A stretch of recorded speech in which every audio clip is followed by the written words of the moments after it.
the Southern Illinois event and GBA. We're probably just going to stick to the Illinois guys. We'll make some mention of some of these Missouri prospects. But anything you guys want to get into before we start talking about some players, feel free. But yeah, go ahead.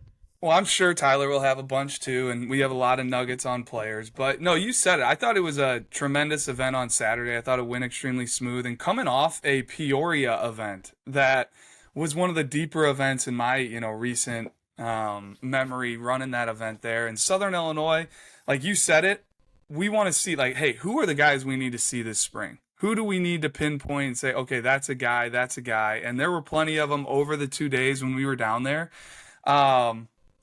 And a couple Missouri, like Missouri is strong. There are a lot of players on that side of the river. Kevin Mulder will have his hands full this spring as well.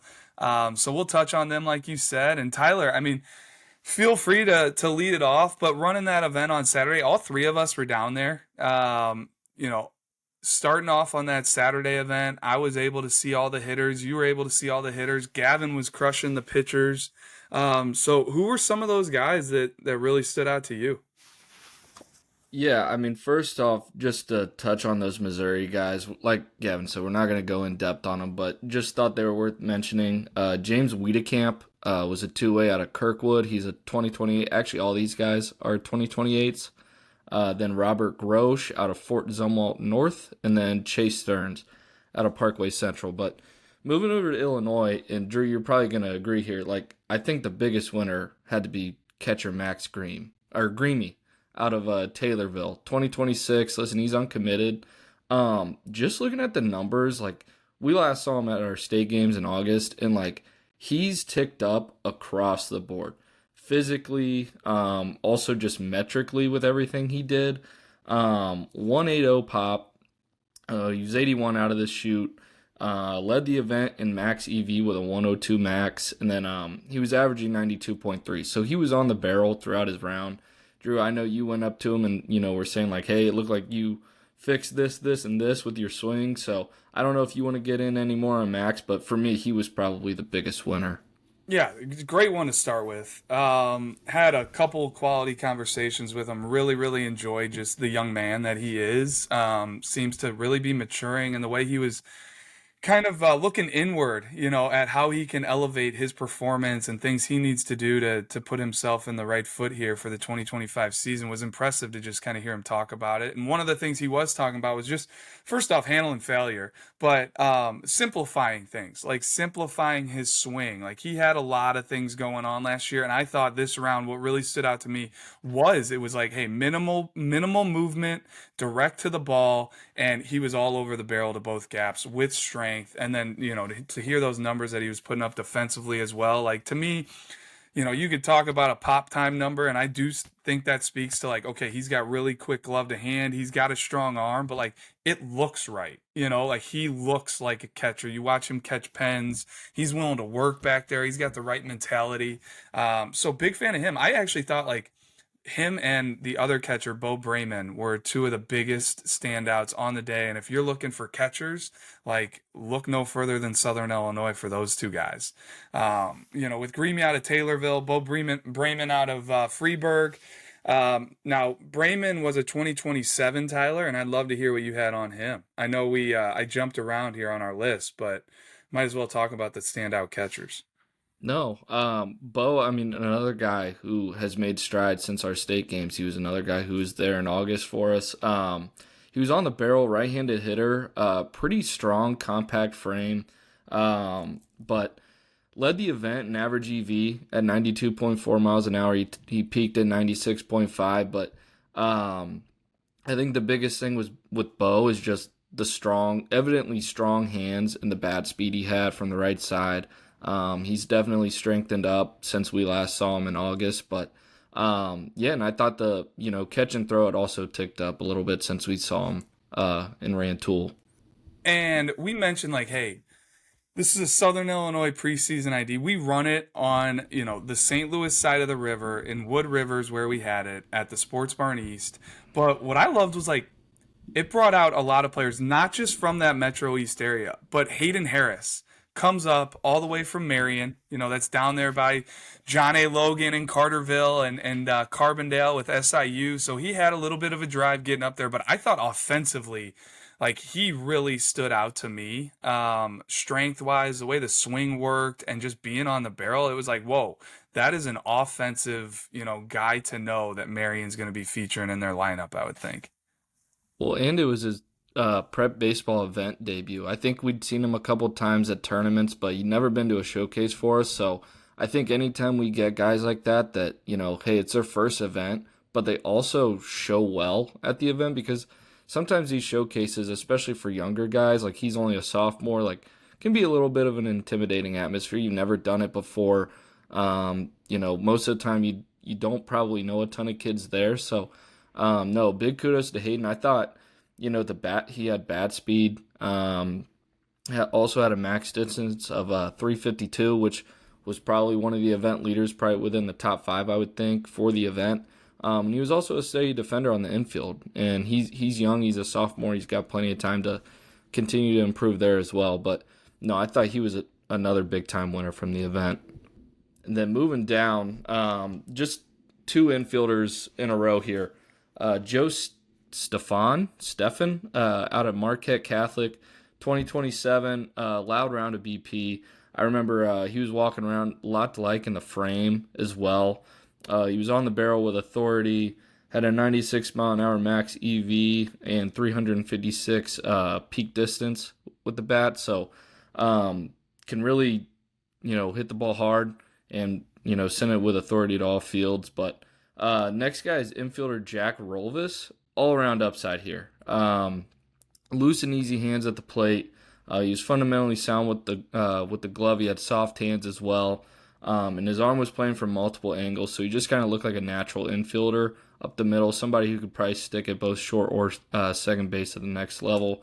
Probably another guy we got to go out and see this spring. Father McGivney's, always good, it seems like, at least since I've been around here for the last couple years. So, Tyler, you mentioned one guy here that I just wanted to touch on, Jack Rolvis. I don't know the exact way to say it, but you mentioned Father McGivney. They've been rolling out guys left and right, especially infielders with Drew Kleinheider, Cannon Camp, and some other guys like that. And I feel like Jack Rolvis is going to be the next guy in line to keep an eye on up the middle of the field there for Father McGivney. He's not a finished product. Like, just watching him, he's got a young look. It's a long, loose, levered frame, moves very fluid and easy all around the field. Like, I rewatched the video of him hitting. Doesn't have a ton of, like, thump in the barrel right now, but I don't care. Like, I think all of that stuff is going to come. The swing is right, the way he stands in the box, and then watching him move around the infield, like, that is a middle infield defender. He is only going to get better. Like, if he has a work ethic, if he's going to get in the weight room, if he's going to eat a ton of food, and then just naturally mature as well, like, I think you look at him a couple years down the road, his arrow is only going to go up. So he really stood out to me, Tyler, as just like an all-around, hey, who can we bet on? Who can we dream on for a few years down the road? Like, he's one of those guys for me. Yeah, and then moving on, we were lucky enough to have both of the Vagley brothers, of friend of the show, Dom Vagley. His 2 younger brothers were there. Mason is a uncommitted 2025, and then the youngest brother, Xavier, is a 2028. Both of them obviously go to Columbia.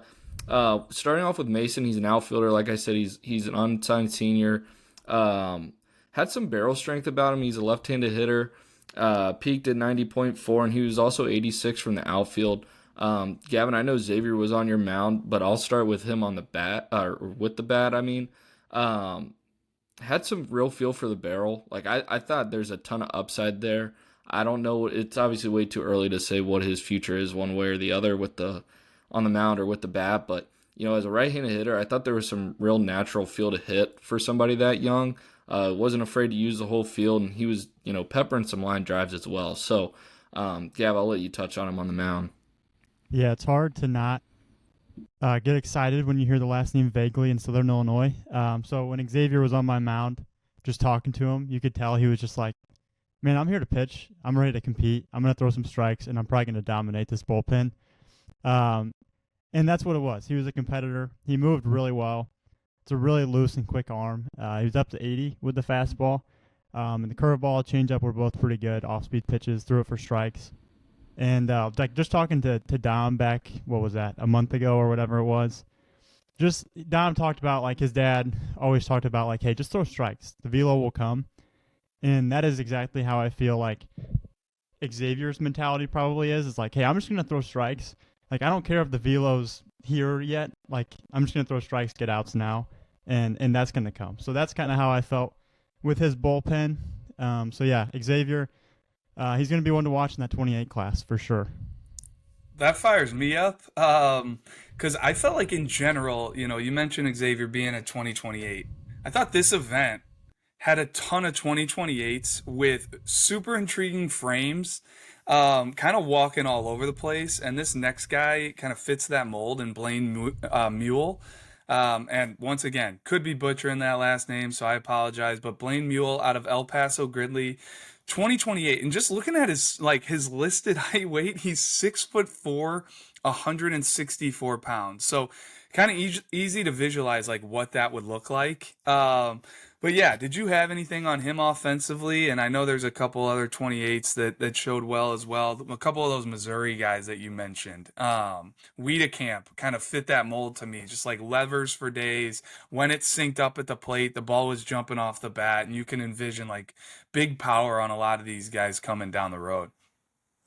Yeah, I think the biggest thing that stood out with Mule is just the advanced approach for somebody that age. It was a very mature round of BP. I remember he was just going middle, opposite way, and Drew, you even said like, "Wow, like you got a really mature approach for a freshman." Like during his round, so I think the power will obviously come. Like he's 6'4", 164 pounds. Like as he gets older, like you were just saying, like as these guys get older, they eat, continue to mature, like all that.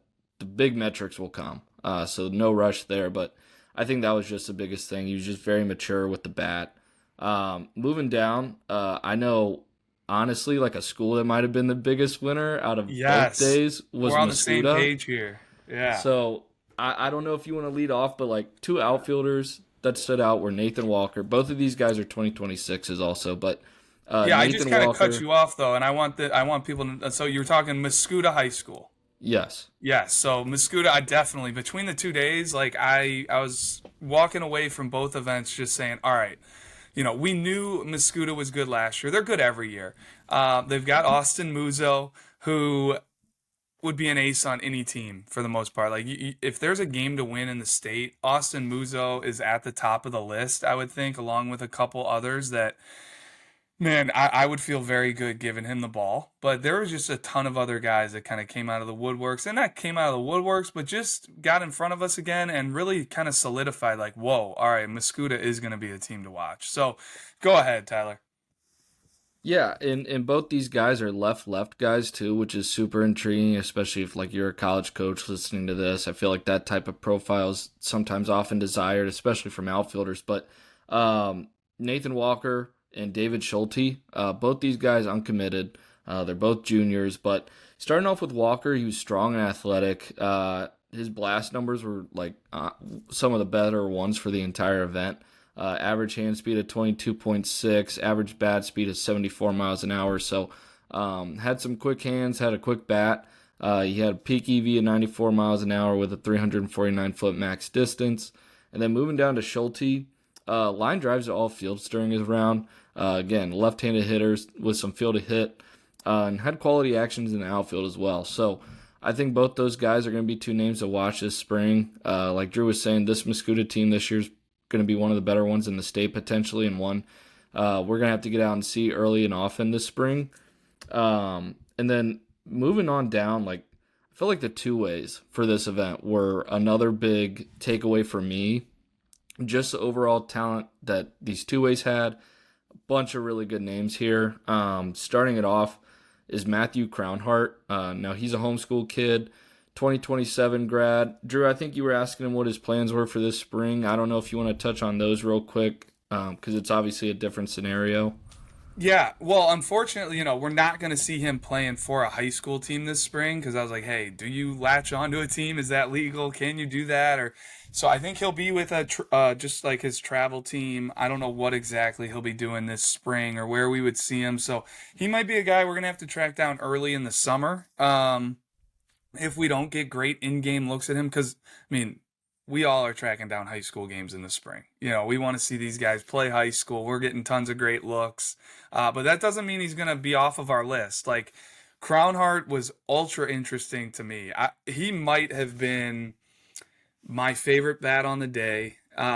Just when you factor in present, ability with the ceiling and the future. Super comfortable, balanced look in the box. And I know you'll probably get touching on him too as a player as well, but easy left-handed swing, like no wasted movement. Levers for days, but stays short to the ball, can stay inside the ball, and was working the barrel and contact to all fields. Creates a little like sneaky whip through the zone too. And I think it's a real hitter. He looks like a hitter. It's using the whole field. There's like a lot of present feel there. Um, and man, yeah, you can dream on his frame as well. So, the one thing for him that if he continues to see his foot speed tick up, that's only going to elevate his prospect status because he does a lot of other things really, really well. No, I think you hit on a lot of everything I would have, wanted to touch on with Crown Heart. I think the, coolest thing for me personally is like I'd never heard of the kid last summer, and I'm up at a tournament up at the Rock, and he's playing for I think it was Extreme Elite, and I'm like, he steps in the box and you're like, who is this kid, right? Because he just looks a little different from everyone else on the field, especially at that young of an age, like you were saying with the levers, just the overall body. And then Gavin, I know he really flashed for you at an event this fall we had. So this was really my first up and close encounter with him, and I was just so impressed. But Gavin, I'll let you touch on the mound. Yeah, he was about the same on the mound. Like it's really interesting just because he moves so well, and it's like an interesting arm slot. It's like a low 3/4, almost sidearm slot. And honestly, like the first thing that I thought stood out was like his frame. He just looked like more muscular than he did in the fall. So I went back and I was just like looking at his weight, and honestly, he has not like gained a ton of weight or anything. It's pretty similar, but I don't know if he's just getting in the weight room and just kind of leaning out a little bit. But he looked a lot stronger than he did in the fall. But yeah, about the same velo, kind of same look as the fall, but just like the way he moves on the mound too. So that'll be one to, like you guys said, to follow. Yeah, next on the list. No, sorry. I mentioned earlier, and the reason I just wanted to jump in here was I mentioned some guys came from a little bit of all over. We had Hayden Harris come up from Marion, but the next guy here, Wes Thompson, one of the more dynamic prospects on the day. He hails from Normal Normal University. He's a 2028. And to me, like, he just stood out due to the overall athleticism and the overall tools. You don't see 2028s put up kind of the numbers that he was putting up. I'm just looking through the list here. Like he was up to 89 from the outfield, 79 out of the chute, coming out of the crouch. He was 84, 85 touching 86 on the mound. With a big like 12-6 downer breaking ball, max distance of 311 at the plate, and 91.5 mile an hour max exit velocity. So just in general, you don't see a 2028 putting up those kind of numbers. When they do, it does stick out. And then for me, it's like, okay, how do you get to those numbers? His 89 from the outfield, it was done with high level of intent, a big crow hop, all kinds of effort. But it's up to 89, and it's a very powerful arm. But coming out of the crouch, like 79, like he's got real arm strength. You watch him on the mound, it wasn't overly efforty. It's a quick arm. It's a dynamic arm. And then you watch him swing the bat, and it was with controlled intent. So just kind of put himself on the map for me as like, okay, there's not too many 2028s that have the dynamic stuff that this guy has. He does have a frame and just a look that you would think is going to continue to get stronger, continue to to develop. So things like his tools will continue to go up. And now for me, it's like, okay, what kind of baseball player is this guy? Like that's now the point I'm at where like, okay, he's got some tools. Like he checks a lot of boxes. Now we got to go see him play. What kind of at bats does he, take? Is he accurate, from the outfield with his arm? Can he catch behind the plate and all of those things? So, one name that definitely stood out, made a name for himself, and that's what I had on him, Tyler. So please, and Gavin, like if you guys had anything different on the mound or as a position guy, feel free to get in there. No, I think you hit the nail on the head with Wes.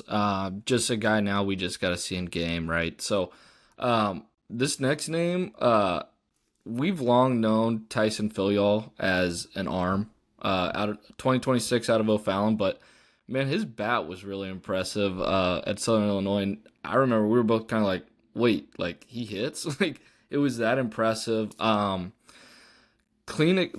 start on the mound, right? That's what he's best at, but clean, explosive mover down the mound. Kind of a really physical kid.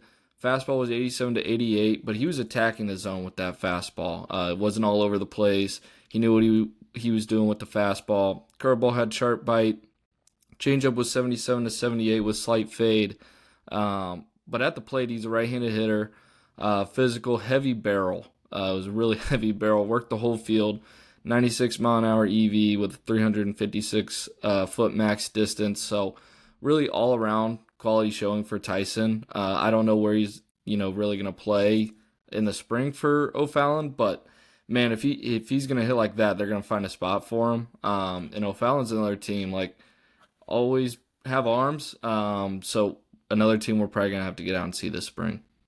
Oh, absolutely. And just one thing that really stood out to me, and I pulled up his profile because I wanted to make sure I had it right, but he's listed at 6'2", 205.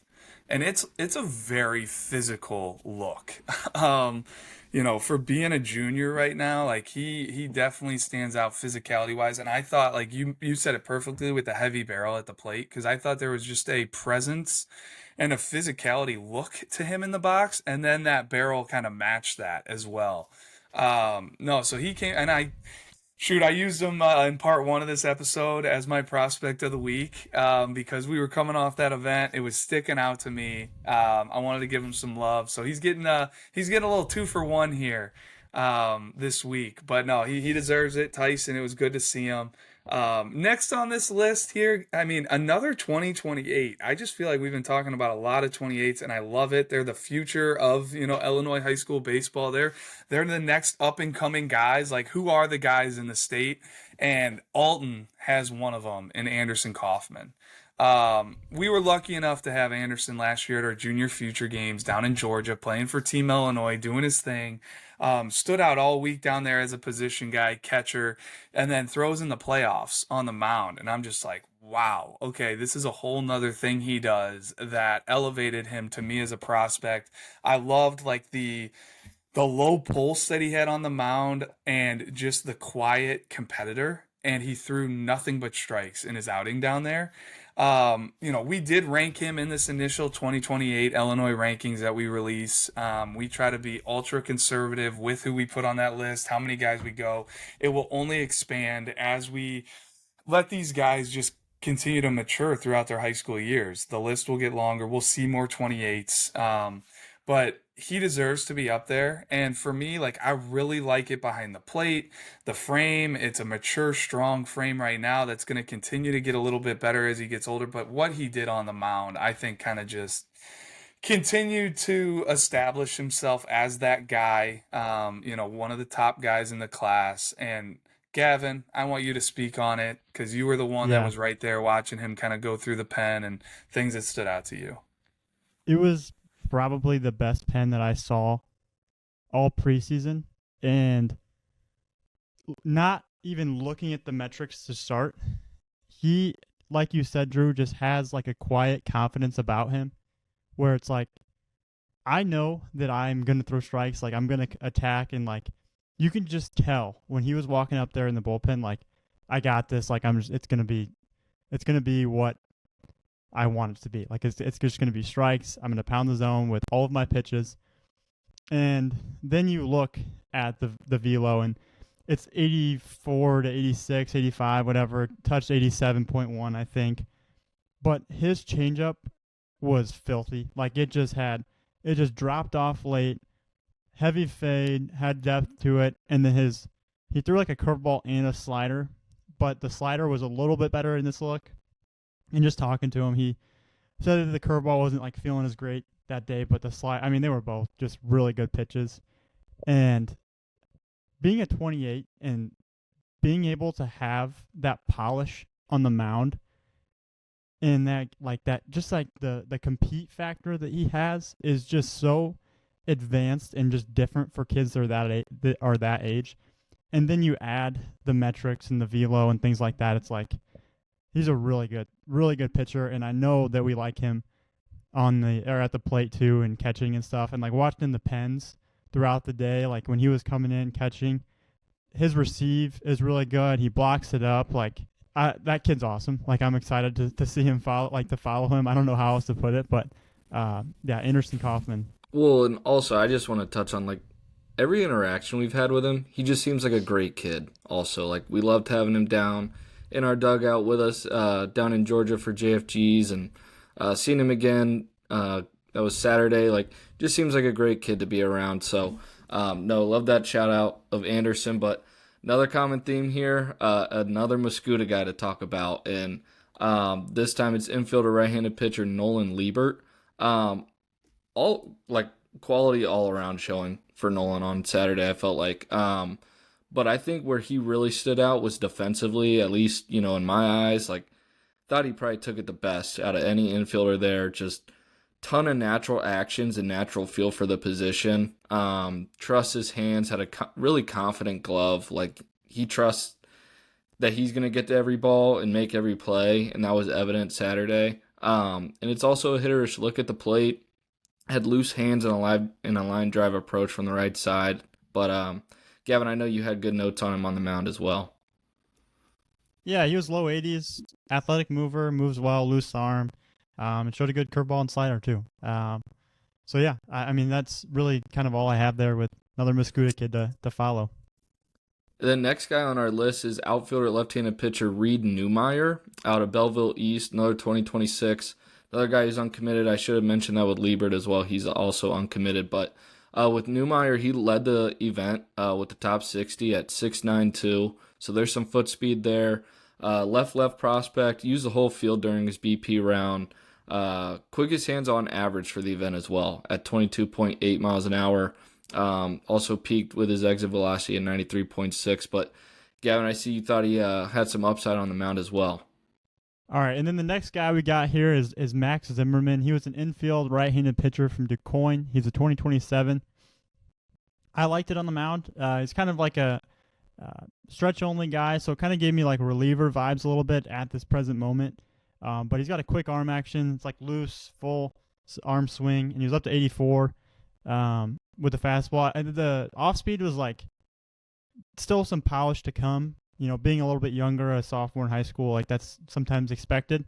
But when he threw like his curveball or slider in the zone and for a strike, it had really good actions, but he wasn't, maybe consistent with that shape and that feel for the pitch. But no, good look there at Zimmerman on the mound, and Def, I know you saw him at the plate too. Well, and even before you get in on him, Tyler, like one thing that just stands out to me is he goes to DuQuoin and he's a 2027, and then on Sunday, and we've long known Sidecraft, but Sidecraft comes out on Sunday and shows some much improved velo that we'll get to a little bit later here on this call. But hey, DuQuoin, 2027 arms to know moving forward in Max Zimmerman and Sidecraft. So just wanted to throw that in there.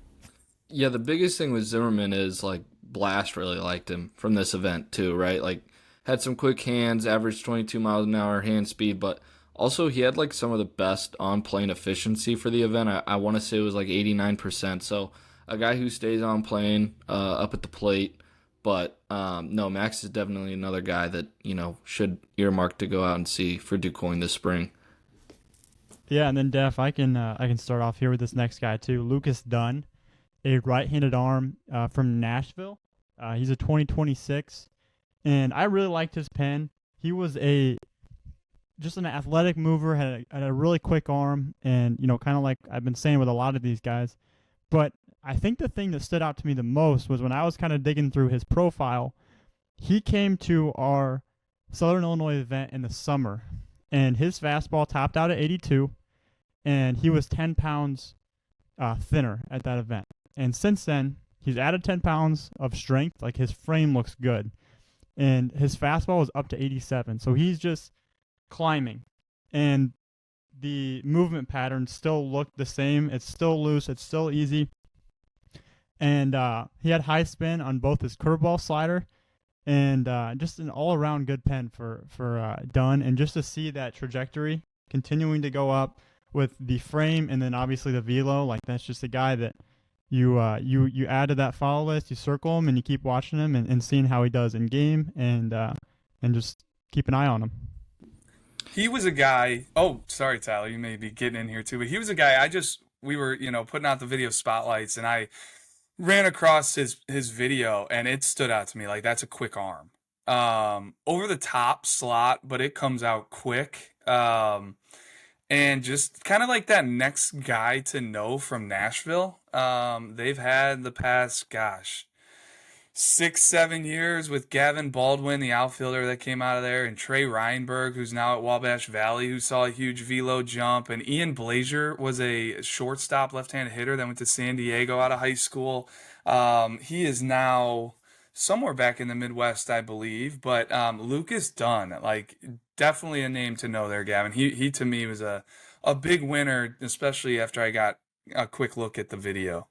We've got some more arms here listed next, and it looks like a trio of 2028s. The first guy that we got here is Avner Christian. He's a right-handed pitcher from Waterloo, Drew, at 2028, like you said. I just like the way that he moved on the mound, and it's a really upside frame, 6'1", 168 pounds. The fastball is up to 82 in this look, and he worked a curveball in like the lower half of the zone, which is always a good thing for those younger guys, like being able to throw a breaking ball for a strike, like we've mentioned a little bit here.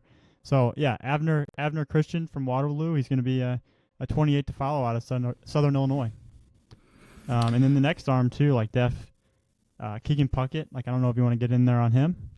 Yeah, I'll mention these last two southpaws, and then we can move over to GBA. But left-handed pitcher Keegan Puckett out of Richland County. Like Drew said, these are all 2028 guys. But a projectable frame and through his off-speed pitches for strikes, which for me is a really important thing at that age. Strikes over velo, especially at when you're 2028. Next guy is Henry Nadier out of Route Catholic. He was a little bit more of a stronger frame, but he moved well, and his fastball was up to 81. So all around, the Southern Illinois event was just a fantastic event, and it gave us a great look to see some of those younger guys, especially from this event. But Gavin, I think if you're ready, we can probably just move over to GBA.